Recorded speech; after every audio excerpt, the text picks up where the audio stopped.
ప్రార్థన అనేది క్రైస్తవ ఆధ్యాత్మికతలో అత్యంత కీలకమైన అంశం. ఈఎం బౌన్స్ రచనలు ఈ అంశాన్ని లోతుగా విశ్లేషిస్తూ ప్రార్థన యొక్క ప్రాముఖ్యతను వివరిస్తాయి. ఆయన స్వయంగా ప్రార్థనను జీవించిన వ్యక్తి. ఆయన రచనలు అనుభవం నుండి పుట్టినవిగా ఉండటం వల్ల వాటిలో ఉన్న ప్రతి మాట ఆధ్యాత్మిక బలాన్ని కలిగి ఉంటుంది. ప్రార్థన యొక్క ఆవశ్యకత అనే ఈ పుస్తక మార్గదర్శి ప్రార్థనను ఒక విద్యగా అభివృద్ధి చేయడంలో, దేవునితో బలమైన సంబంధాన్ని ఏర్పరచడంలో ఎంతో సహాయపడుతుంది. ఈ పుస్తకంలో మొదటి అంశం రచయితను తెలుసుకోవడం. బౌన్స్ ప్రార్థనను తన జీవితంలో అనుభవించినవాడు. ఆయన రచనలు కేవలం సిద్ధాంతాలు కాదు, జీవితం నుండి వచ్చిన ఆధ్యాత్మిక సారాంశం.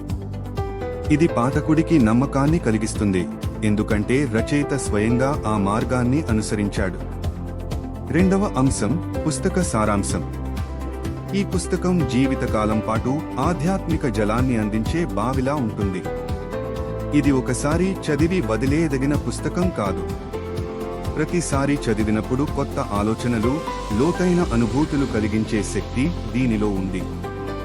మూడవ అంశం ప్రధాన ఇతివృత్తం. ప్రార్థన అనేది విశ్వాసం మీద ఆధారపడే చర్య. ఇది దేవునిపై నమ్మకాన్ని పెంపొందించే మార్గం. ప్రార్థన ద్వారా మనం దేవునితో మాట్లాడే అవకాశం పొందుతాం. ఇది కేవలం అభ్యర్థన కాదు, ఒక ఆధ్యాత్మిక అనుభవం. నాలుగవ అంశం ఎందుకు చదవాలి. ఈ పుస్తకం మన ప్రార్థనా జీవితాన్ని మరింత లోతుగా, శక్తివంతంగా మార్చే మార్గాన్ని చూపిస్తుంది.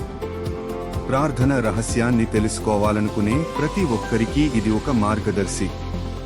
ఇది మన ఆధ్యాత్మిక ప్రయాణాన్ని బలపరిచే సాధనం. చివరగా, ఈ పుస్తకం ఒక ముఖ్యమైన మార్గదర్శిగా నిలుస్తుంది. ఇది ప్రార్థనను ఒక విద్యగా అభివృద్ధి చేయడంలో, దేవునితో శక్తివంతమైన సంబంధాన్ని ఏర్పరచడంలో సహాయపడుతుంది. ప్రతి క్రైస్తవుడు తన ప్రార్థనా జీవితాన్ని బలపరచాలనుకుంటే ఈ పుస్తకం తప్పనిసరిగా చదవాలి.